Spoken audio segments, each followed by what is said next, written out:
Where's my rain? It's here in Oklahoma, especially Western Oklahoma. Don't they have a drought over there? They did. Okay, they can have it for a while, but I'm going to need it back pretty soon. Maybe you'll get some this week. Maybe. Welcome to the Garden Angelist, where we talk about flowers, veggies, and all the best dirt. I'm Dee Nash from Guthrie, Oklahoma, where I garden on about 1.5 acres out of 7.5 acres in the country. And I'm Carol Michael from Indianapolis, Indiana. I have a suburban garden measured in square feet. It's about 1/3 of an acre. We call ourselves Garden Angelists because we are evangelists for gardening. We love gardening and we want you to love it too. Yes, we do. And we aren't afraid to spill the beans and tell all of our gardening secrets, the good, the bad, and even the ugly. But that's enough of who, what, when, where. Let's move on to this week's episode. Good morning, Dee. Good morning, Carol. You said I sounded tired, so we had to redo the intro. I am tired. I am still just working my tail feathers off. Well, so am I. Tell me what you're doing. Okay, so I'm about a month ahead of you, right? Yes, you are. And so I chopped back stuff. I chopped back a lot of stuff, and I still need to dig out one of my aromatic asters. We need to talk about that later. I planted my Mary garden. I have a little Mary garden up against the house on the east side, and I planted it with Sun Patience Compact Blush Pink Impatiens. I bought these. They were not sent to me. And I also bought some Sunray Pink Petchoa, which I actually read as Sunday Pink. Sunday? No.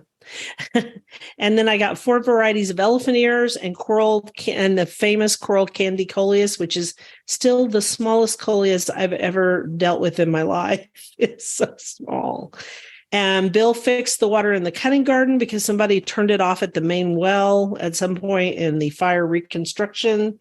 And I planted seeds for New Mexico amaranth and Celosia Asia garden in some empty spots. And I did a lot of weeding. And I also planted green beans, and I'm going to plant cucumbers today. Whew, no wonder I'm tired. No wonder you are tired. So in my garden, I have done some deadheading, lots of watering, lack of rain. We have not had substantial rain since May the 20th, which doesn't seem like that long ago, but I'm telling you, people are howling out the sprinklers pretty early this year. So good grief. We'd consider that still pretty good rain, but we're getting more rain than normal, which is why I have so many weeds. Exactly. So I pulled out a bunch of the lettuce and the spinach because it had bolted. There's like 2 rows left. I actually had to replace a couple of tomato plants because they just... What happened? They got in, I don't know, and I did some searching, and it might have been a potassium deficiency, or it could just be the weather. But anyway, I just picked up a few beefsteak tomato plants, pulled out some that I thought, you're just not going to be all that. So right, you can tell.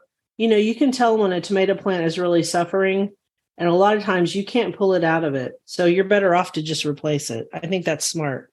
Yeah. And so there's a few that still look kind of funky, but I thought, well, I'll leave them. One of them is that evil olive you sent me. That has not been a robust looking tomato plant from the get-go. So we'll see. That's interesting. Mine's doing pretty well. So who knew? Well, I fertilized everything on Friday. I have mowed. I got some trial plants from Darwin Perennials. And Dee, I don't know who this Carol is, but those babies were in the ground within an hour of me receiving them. Really, they had no chance to hardly. I watered them really well, but they're like, whoa, what happened? We were in a box and, oh, look, we're in a garden now. We're in a garden now. Oh, no. And I did sow more green beans, the second cropping. And guess what, Dee? Remember last year I complained because the seeds I bought just didn't come up well? I do. And the seeds I bought just didn't come up well for the Provider green beans. So I have a whole box of seeds that I collected, and I put those at one end of the garden. I have a little stake that says collected seeds, and I put the others at the other end. I said bought seeds and the bought seeds. So I went ahead and sowed some collected seeds around them. So we shall see.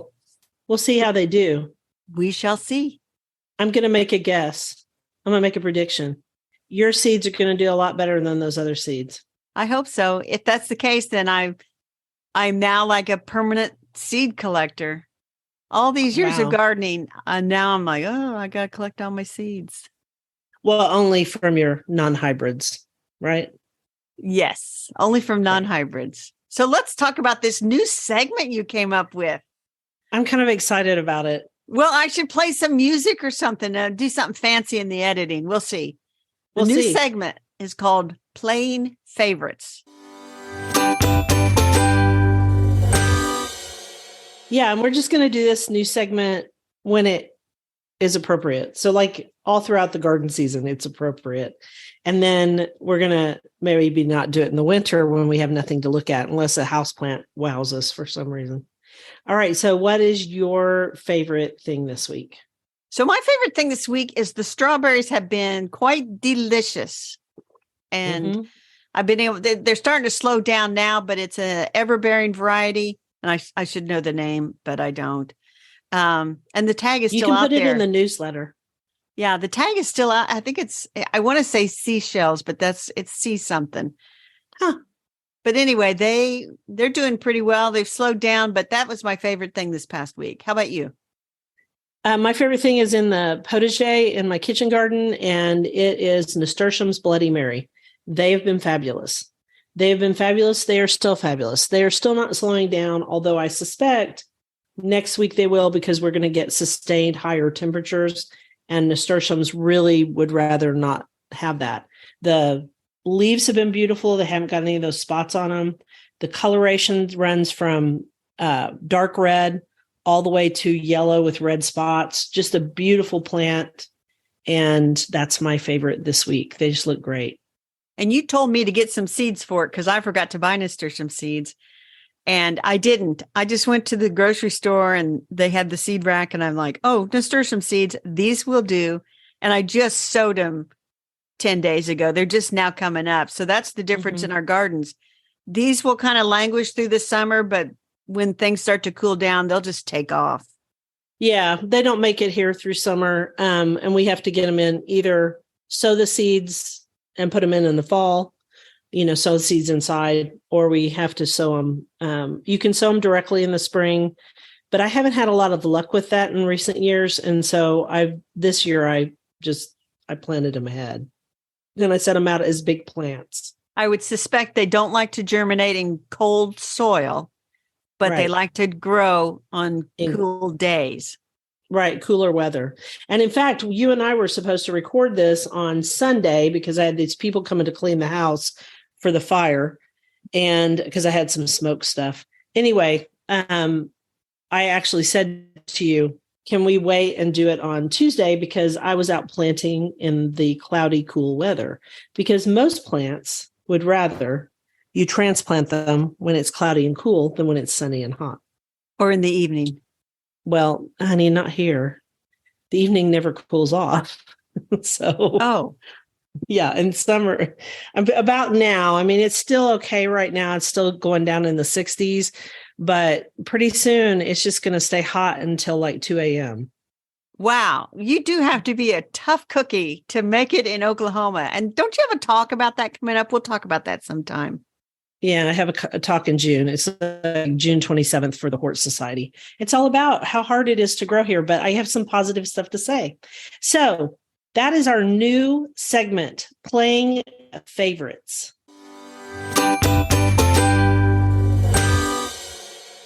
All right, I'm going to do a quote, take us into flowers. Youth is a circumstance you can't do anything about.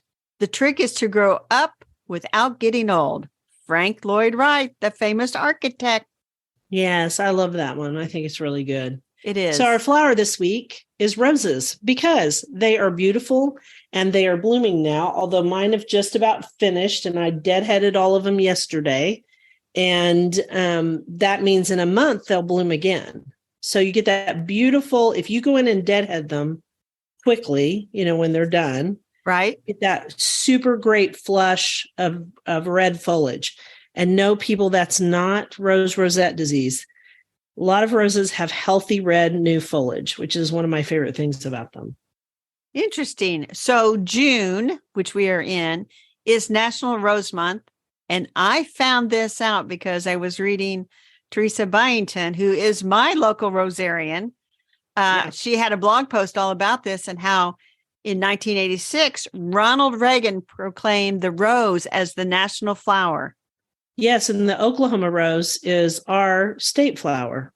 Our state wildflower is Gaillardia, but our actual state flower is the Oklahoma rose. And I'm just going to tell people up front, it is a terrible plant. That rose is very hard to grow and has a lot of disease problems, but people still grow it.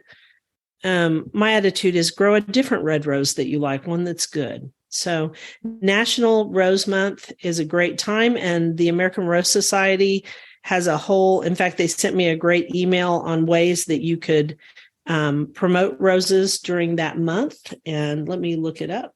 And then I was going to say in Teresa's post, and we'll link to it, she talked about how the rose is our national floral emblem. And that's what Ronald Reagan proclaimed that. I think I said he proclaimed National Rose Month. He actually proclaimed that the rose was our national flower. But you know what? There was a big push to make the marigold our national flower. That's a little bit like making the turkey our national bird instead of the bald eagle. No, thank you. No. I mean, don't get me wrong. I love marigolds, especially some of the bigger, better varieties, but I don't want it to be our national flower. But he said, and I'm quoting from this proclamation, that fossils reveal that the rose has existed in America for age upon age, as Ronald Reagan said. Whereas obviously marigolds aren't introduced flower. So yeah, they're from Mexico and South America. Okay, so here's what the American Rose Society said we should do to celebrate National Rose Month. We could plant a rose bush, and they have information if you want to know how. I planted 3 this spring. Does that make me? Yes, I planted 2. Take roses to nursing homes, hospitals, banks, and the local library, and encourage the local library to have a rose book display. That's not a bad idea. Ooh, that's a good idea. I wonder, though, if you're going to take roses to somebody in a vase, should you strip off all the thorns? Nah, I wouldn't worry about it. I really wouldn't. Okay. Personally. And technically, those are prickles. They're not thorns. Okay, Dee. And then you could give roses to show love or friendship. That is true.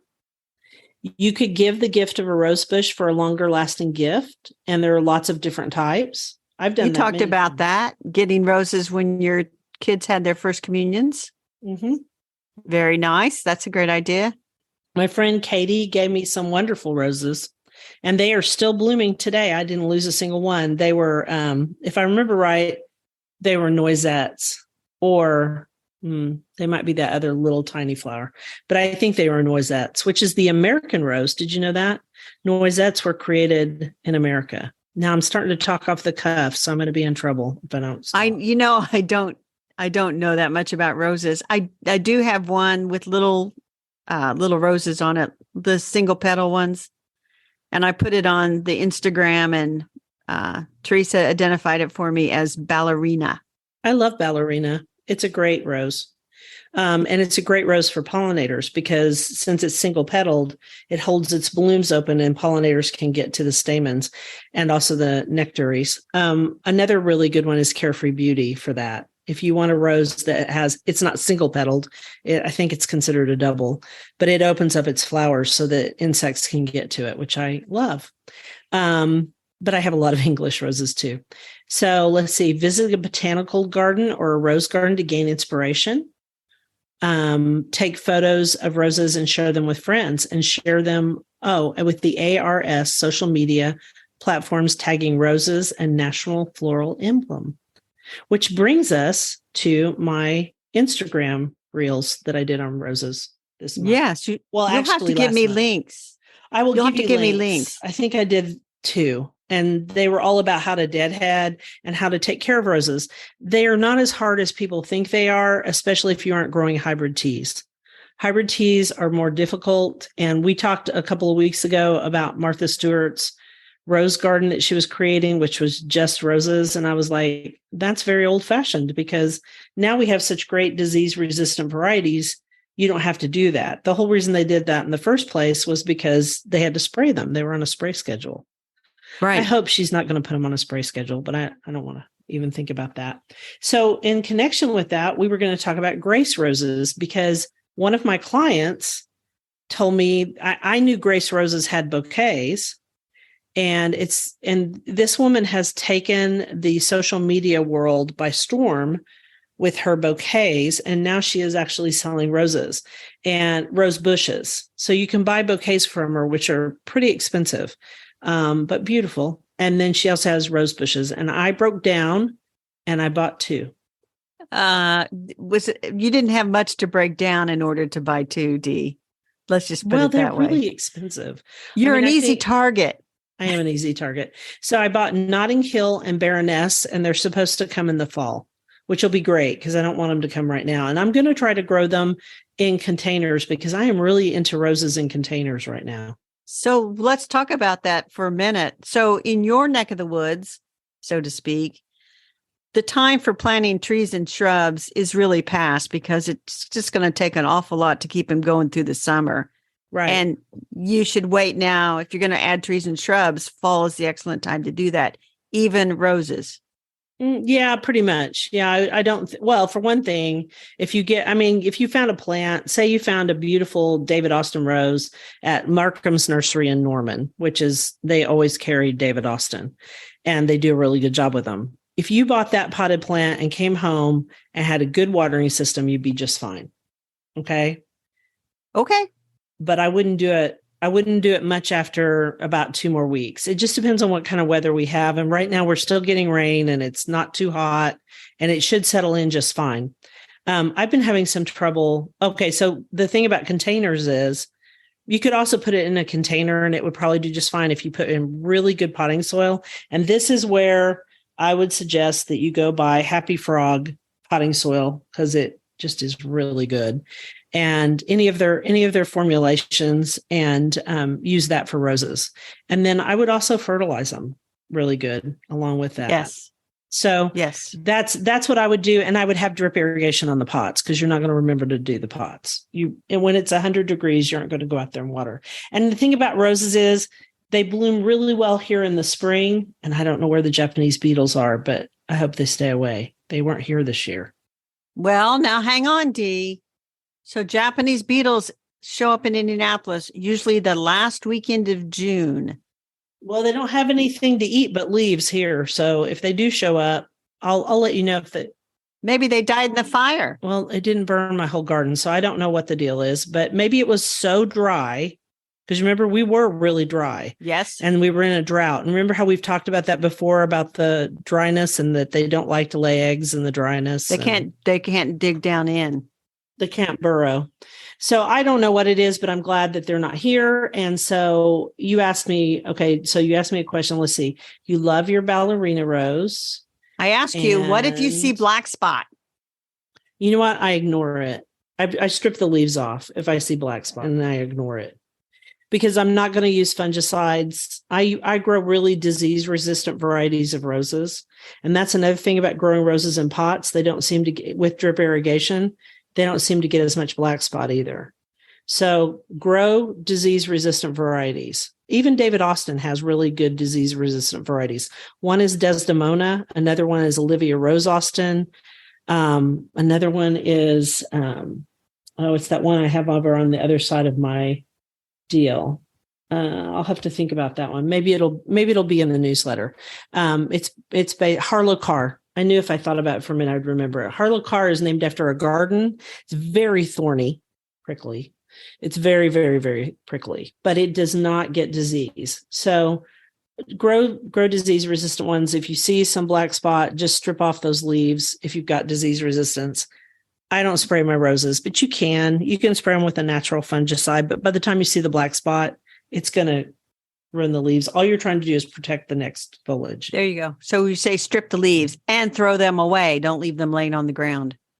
Oh gosh, no, don't put them under because it all comes up from spores on the ground, and drip irrigation helps with that too. Although right now in a really rainy spring, you're going to see a little bit of black spot, especially on one of my favorite roses, Munstead. I just strip the leaves on it and it grows new leaves. No big deal. No big deal. All right. Well, that's enough about roses. Again, we can talk about them as much as you want, however, or we can go to the next quote. I wonder what it would be like to live in a world where it was always June. L.M. Montgomery, author of Green Gables, Anne of Green Gables. And of course, that's Anne. Yes. Vegetables.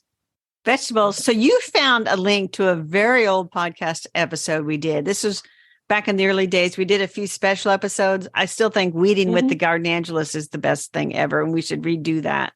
But anyway, starting a simple vegetable garden, we're going to link to that old podcast episode, although I don't want to go listen to it. I don't know. I don't want to listen to it either again, because I see all the, tiresome parts of it.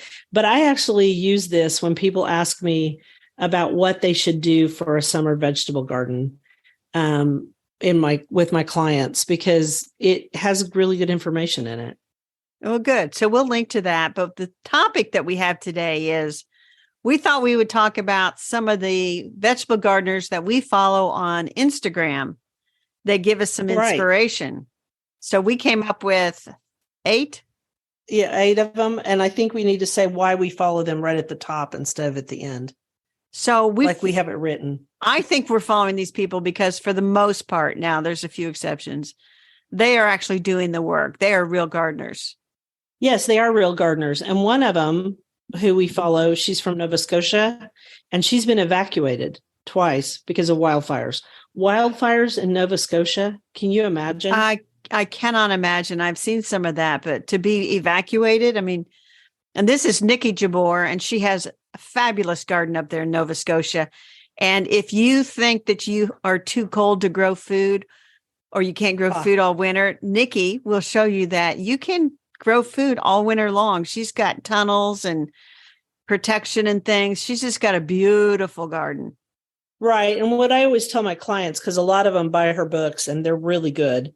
But what I tell them is, in Oklahoma, it's too cold to just grow things and many things in cold frames. Some things you can. And Nikki would be the first person to tell you that you actually don't grow things when the light gets really, really low.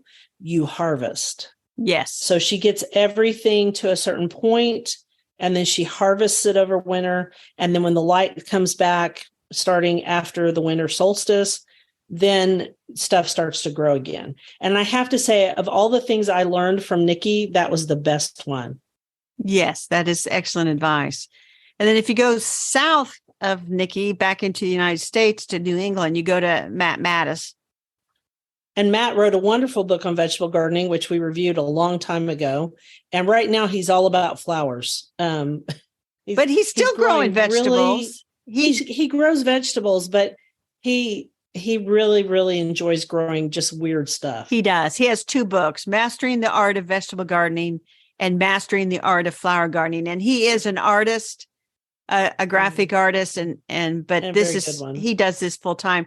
And he's actually living where he grew up at his parents' house and maintaining that property. Grandparents, too. Yes.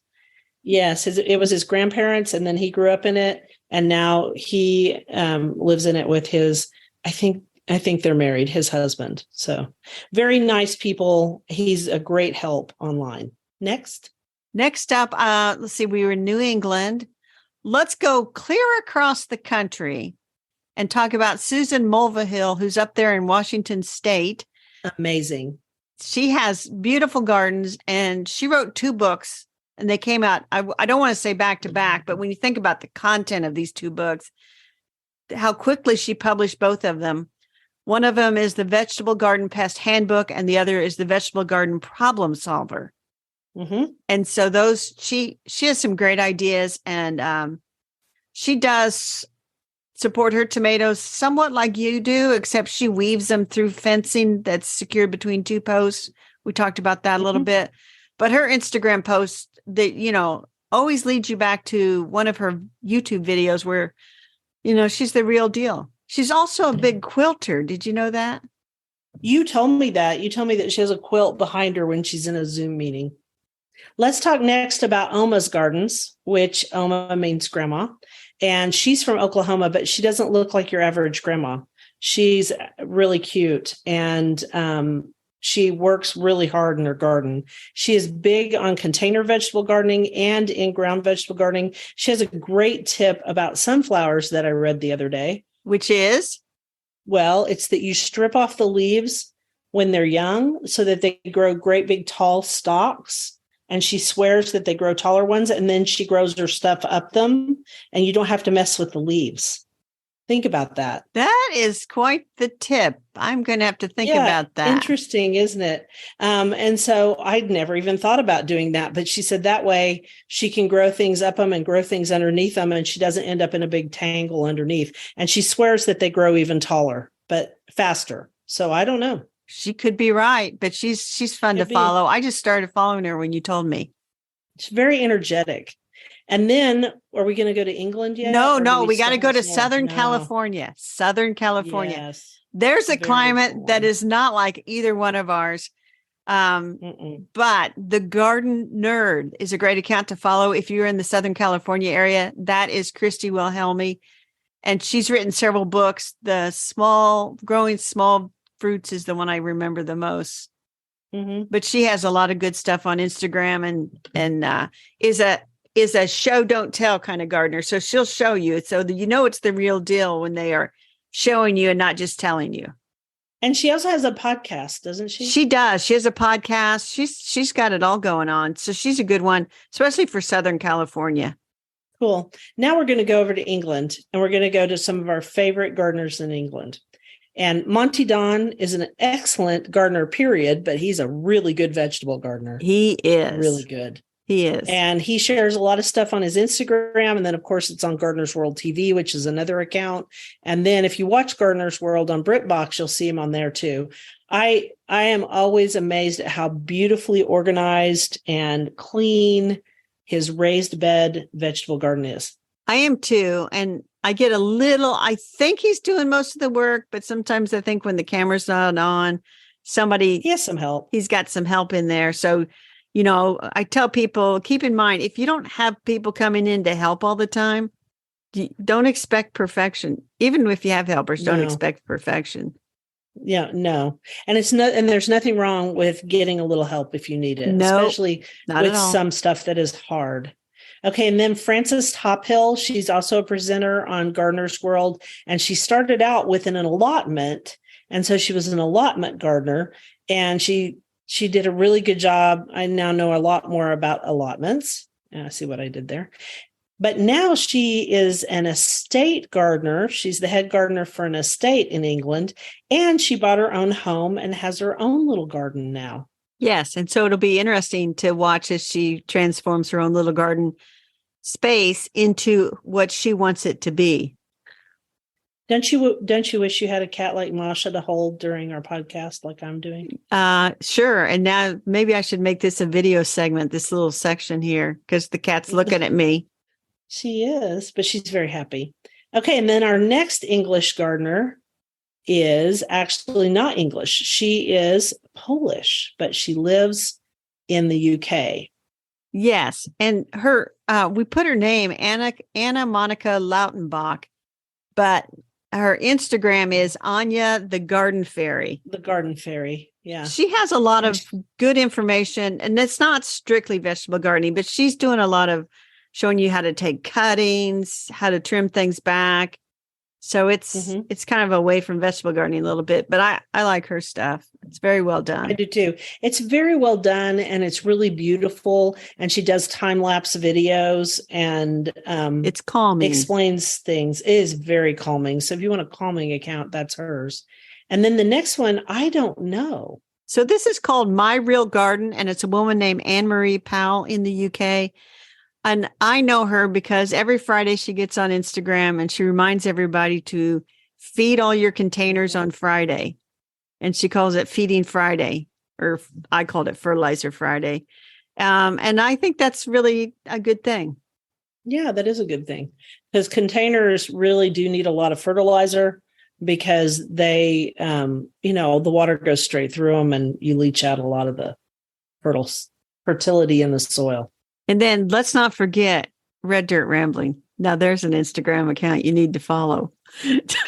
Well, they can follow yours too. Yeah, Indie Gardener. So- They're not going to get a lot of helpful information on Indie Gardener. Like pretty picture, letter to my garden. Pretty picture, letter to my garden.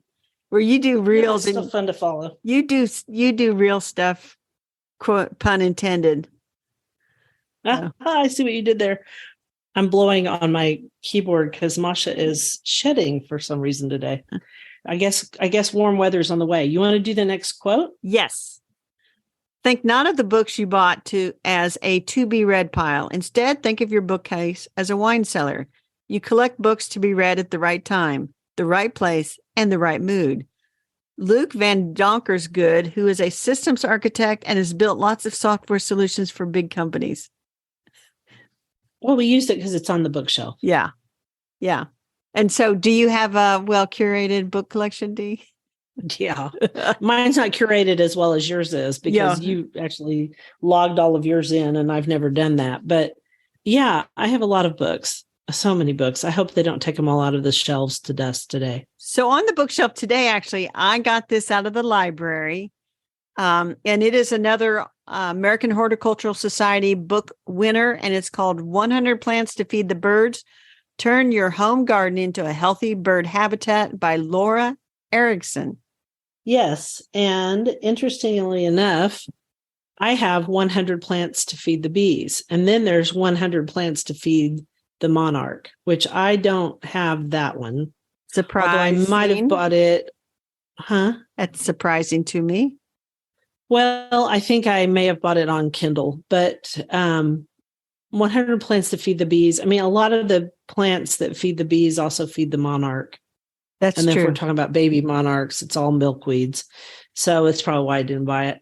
So tell me about your 100 plants to feed the birds. They're all really good. I've got to say the two we have are good. It's about planting native plants for both food and shelter. And so what I did is I went to the table of contents and I thought, I wonder how many of these I have in my garden.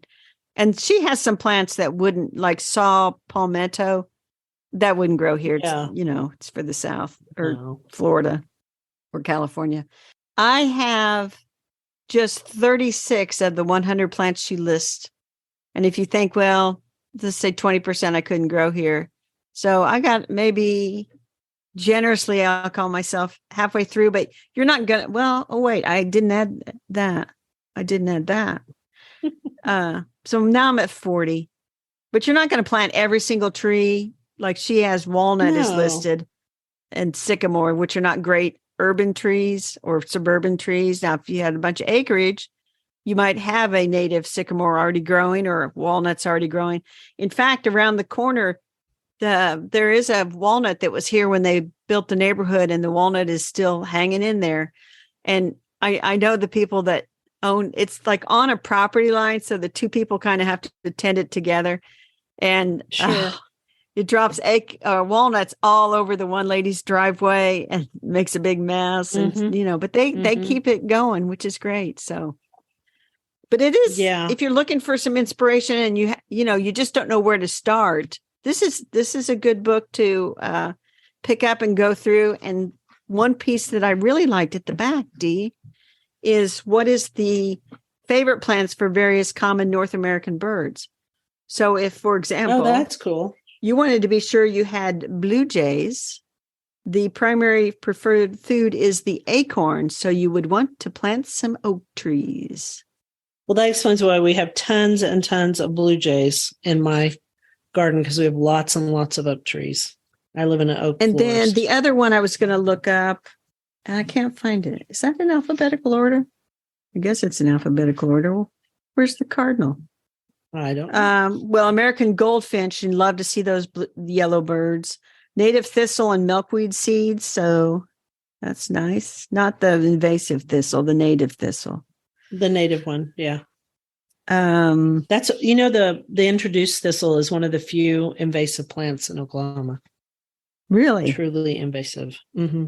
Yeah, it's a huge problem here. Okay, you know what? I'm going to assume yours has the same key in it. I like that this has icon keys.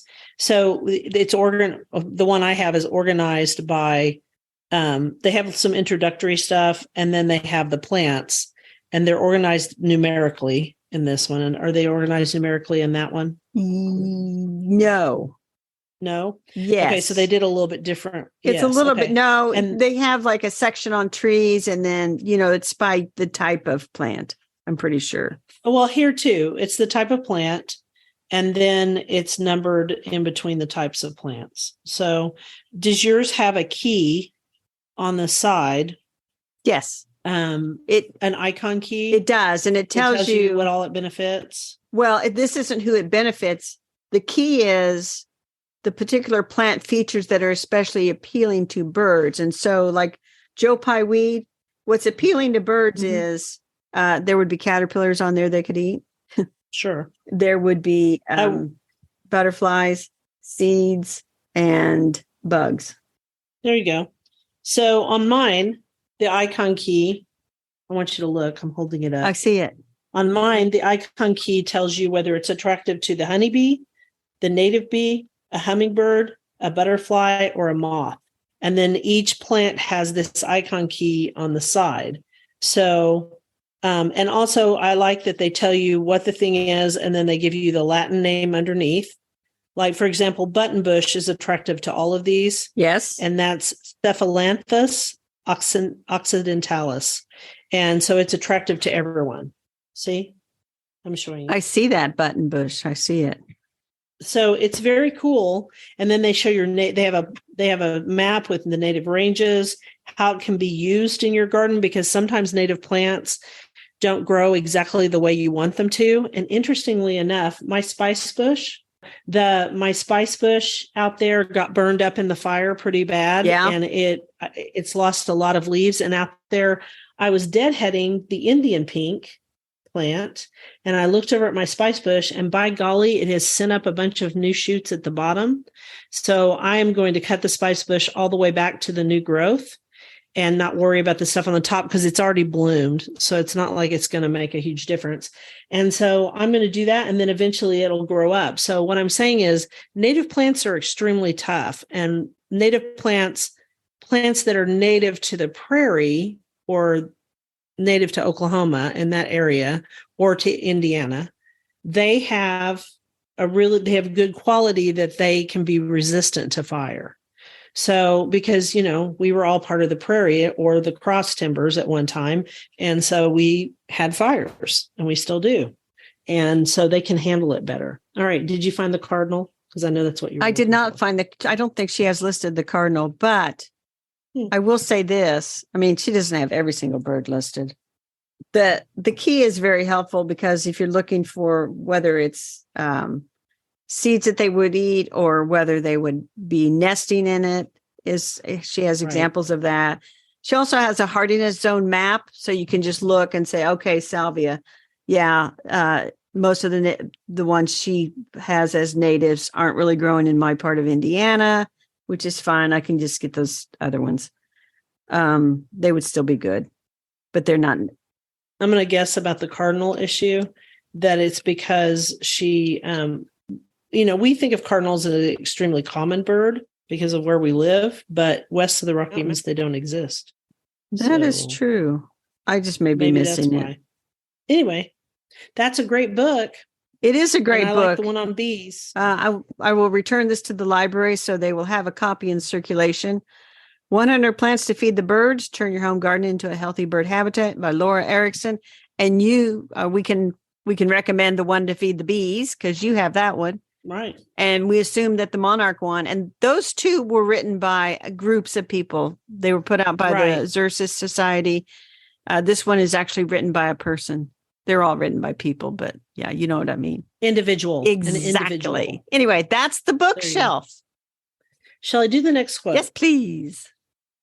Summer is not obligatory.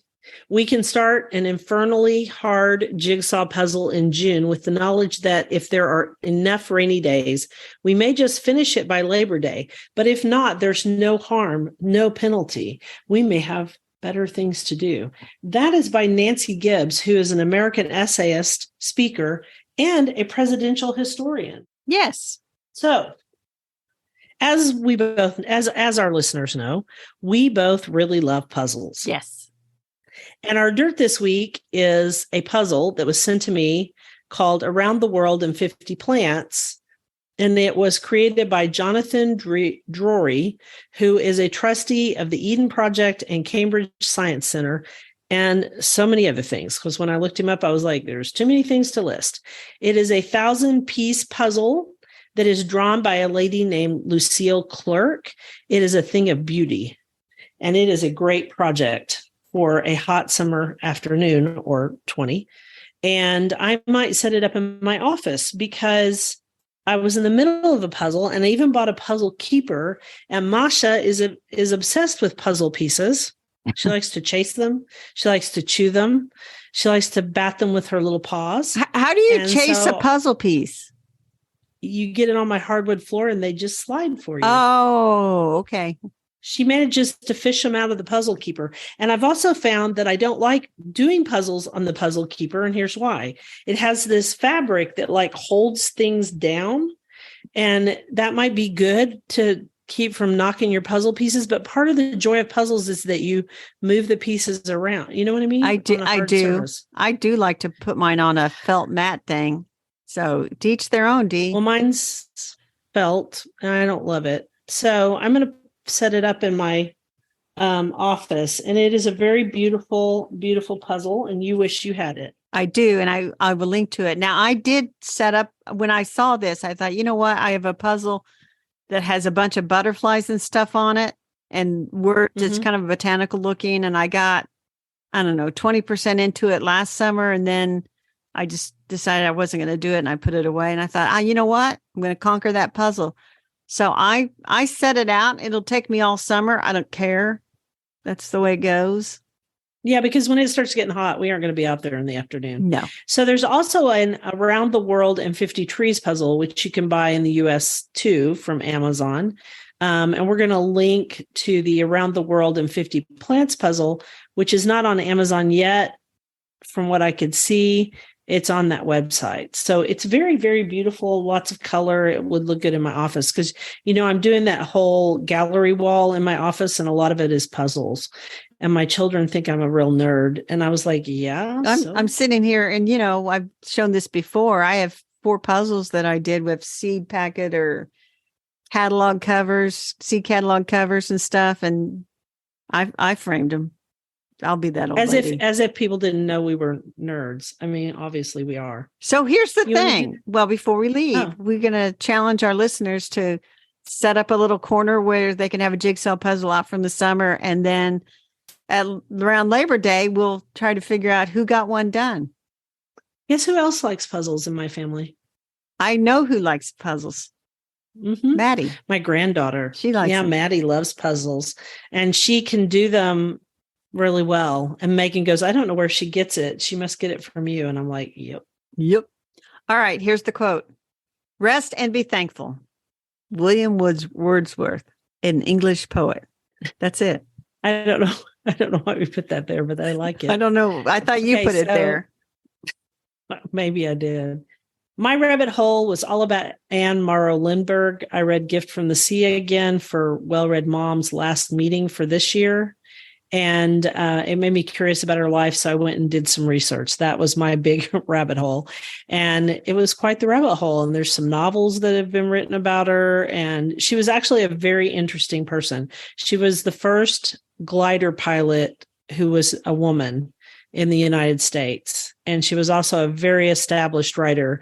And Gift from the Sea, and she had 5 kids. And so Gift from the Sea was her first book to make acclaim, and it's still read now. And it was written in 1955.